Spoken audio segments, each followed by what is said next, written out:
Thank you. Thank you very much. Can you hear me okay? Oh, thanks. Can you understand me okay? I think that's part of this, because I'm obviously a long way from home. So thank you all very much for your southern hospitality. Everyone's very friendly here, so it almost feels like home. So thank you for inviting me to speak at this wonderful event, really to talk about this often misunderstood area of finance. It's very exciting, it's growing, but as we'll hear, there are some sort of misconceptions, particularly around the terminology, this alphabet soup. And so as we'll talk a little bit about Catholic values and shareholder value, ESG, SRI mean different things to different types of investors, and there's a lot of different approaches out there. So as much as we'd like you to walk away from today with a specific plan of action, I think our job is to help you navigate through this often complex, occasionally daunting experience of looking at this, but also very rewarding. So let me take you through a couple of slides. I'm just my bio's there. I've worked in this space for over 10 years, and I've seen it a lot change. I think when we're trying to define what we're talking about, we've kind of settled somewhere in the middle between, from the investment side of things, blending our values with value. So whilst we're doing these concentric circles, that's kind of where these two meet. And really the sort of mainstream of institutional investors have settled on this one terminology, which is environmental, social, and governance. And we've got these three headings here. And I think for us it's important not to get overly hung up on the terms E, S, and G, but really link them back to different types of capital. So when we think about the environmental column here, I actually think of this as the physical capital that investors and companies are managing. So this is actually about resource efficiency, so doing more with less. And when we think about some of the complexity in some of those large companies in their supply chains, those supply chains are coming under a lot of pressure. Recently, we were delighted we had a newborn son born a couple of months ago. And I thought it would just be interesting to see just how much he would consume in his lifetime. And interestingly, I found that a child born in the US today will use up 539 pounds of zinc, 900 pounds of lead, 985 pounds of copper during his or her lifetime. And a lot of us have started to ask the question, where are these natural resources coming from? 97% of the world's major rare metals used in things like our mobile phones are found in China. There are other rare metals that are found in parts of northern Africa. And so what we're finding is that companies are having to understand and manage much better their supply chains and use their physical capital much more efficiently. So that's very much about the environmental column. The social column, I tend to think about as people. So this is human capital, which is clearly an important issue for people intensive businesses. So about how those employees, how happy are they? Are we managing to retain and train our employees is a key issue for companies who want to avoid the cost of excessive employee turnover. But also managing community relations is another issue. And then on the third column, we have governance, and this is the third type of capital around financial capital. And perhaps as investors, this is where we feel a little bit more comfortable. And this brings into play questions around how a company is run, the quality of management, the degree of independence on the corporate board, the skill set on that board, but also issues around executive remuneration and corporate behavior.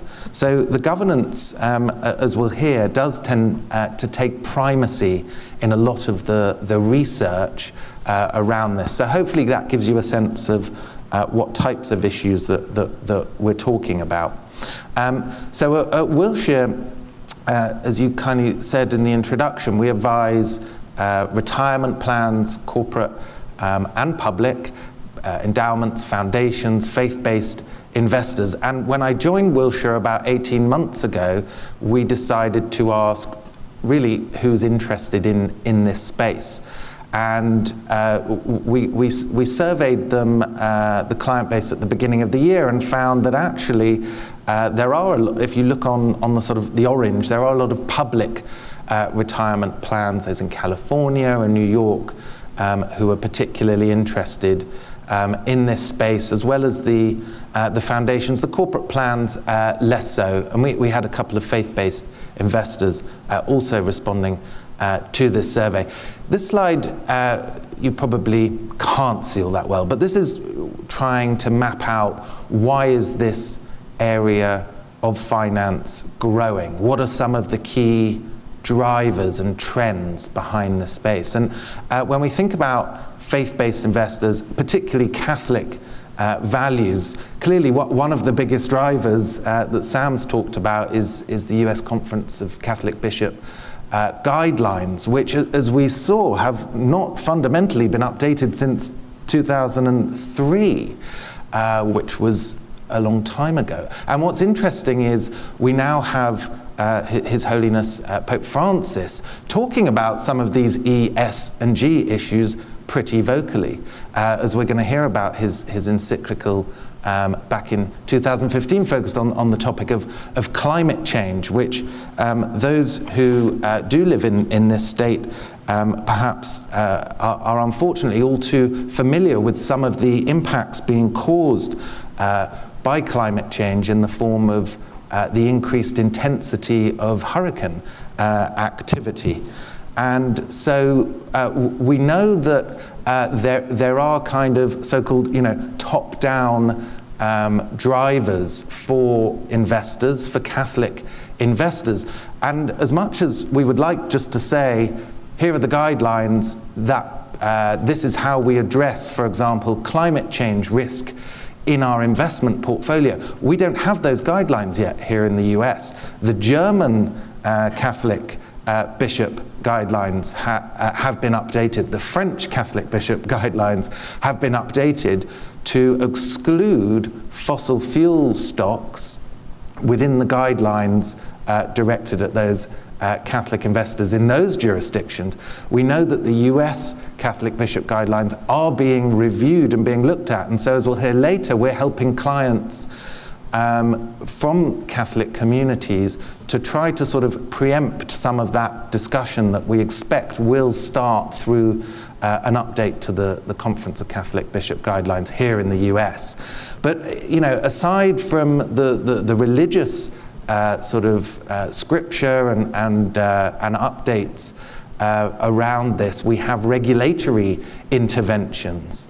So at a state level, Massachusetts, recently in California, have started to mandate the number of women who should be on corporate boards, for example, and started to mandate that the pension plans have to vote their proxies in a certain way. So if there aren't enough women and minorities on those corporate boards, those dollars will be used to vote against some of those corporate board directors. So there are these regulatory drivers, but there's also so-called kind of bottom-up drivers, and some of this is coming from the savers themselves, from the beneficiaries.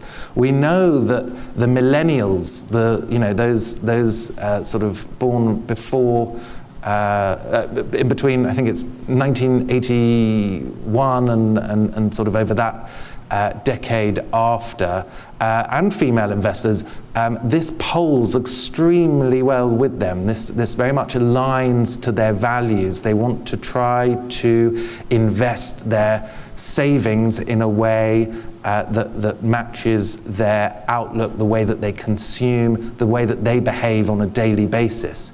And so we have a lot of clients saying to us, hey, this is very much what our savers are looking for. How can you help us? And whilst there is a big retail market growing in this area, there's also a big institutional market. We have something called the UN Principles for Responsible Investment. I've written here that they have 1,750 signatories to that, asset owners and asset managers. It's actually gone up to 2,000 signatories, perhaps even more. And I'm speaking next week at the Principles for Responsible Investment in-person conference, where a lot of these kind of issues are going to be discussed.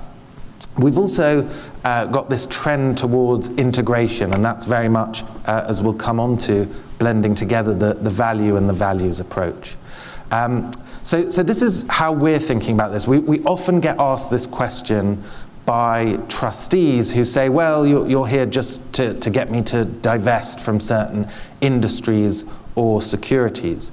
And that might be the case. And as Sam, I thought, really eloquently set out, there's an entire history behind this, which I think fits very much into this first column that we defined, which is socially responsible investment or values-driven investing. And clearly the goal here is to align investments to your value set.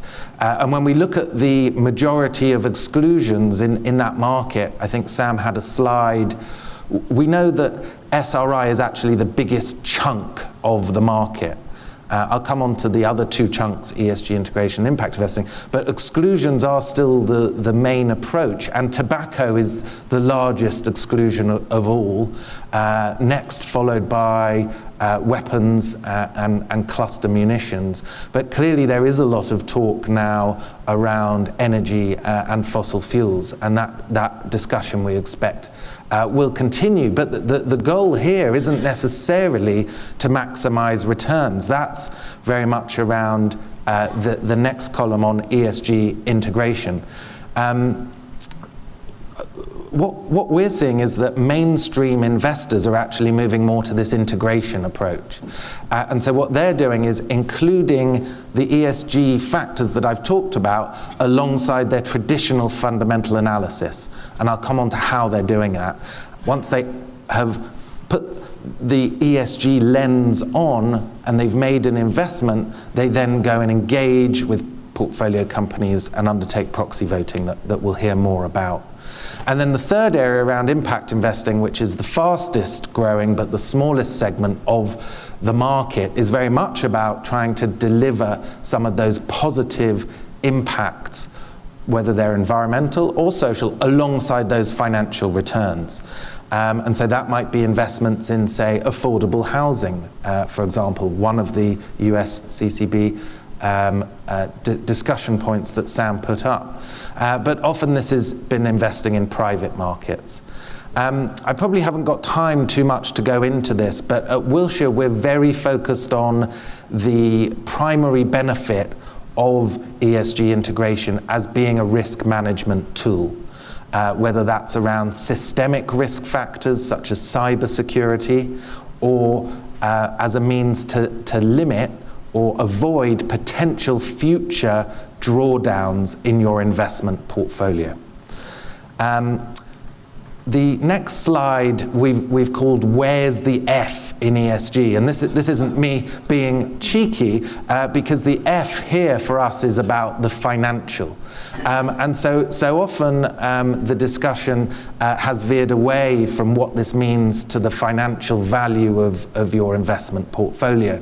And our job as investment advisors is to help you map much better some of these squishy concepts around carbon emissions and around community investing with core financial risk and return. And we have these frameworks out there that are really helpful. There's something called the Sustainable Accounting Standards Board, which helps us to map core financial drivers such as revenue, cost of capital, to some of these slightly more squishy concepts. And so when we're coming to help a client, we help them to look through the portfolio by linking together the value and the values and look at their exposure. As Sam said, that's the best way to start. What do I own according to this set of values? And we have certain data tools to help us to do that. I've got 1 minute, which I've definitely used, and a whirling sound, which maybe that's something to do with a horse. Okay, well, I'll drop that. When I'm doing this presentation to trustees, I often come to their off-site sessions, and they often ask, well, what's the evidence that any of this adds value to either financial risk or return? And I provide them with a bibliography, and some of the findings are here. I've summarized, which hopefully I've explained to you around the primacy of governance, emerging markets, that ESG issues tend to be pretty material, and for the larger companies as well. I won't concentrate on the fiduciary duty question. This is one that we concentrate on a lot more with ERISA plans, but perhaps we can save that for the discussion. Just to say this on this plea for action, and we'll come on to this in the discussion. I have, in my experience, brought in kind of at this philosophical stage, at the educational stage, and sometimes clients then want to write up their guidelines within their investment policy statement. My concern, and this is what we found in the survey, is that kind of the wording in that statement gathers dust on a shelf somewhere, and often the implementation aspects of this get overlooked. And I feel that's our role as advisors to help drive through the implementation of those policies into the portfolio. So here's just some areas that we're helping clients with. I did briefly touch on one of the projects we're helping a group of Catholic investors with, particularly around trying to get their arms around this huge topic of climate change and what it means for their investment portfolio. A lot of this is about measuring your exposure to different types of carbon and climate risk, and then taking actions not necessarily to avoid fossil fuel companies, but rather to engage with some of those companies. And there's some interesting examples out there that perhaps we'll touch upon later. My time is up. Some further reading there. I'll pass it over. Thank you very much.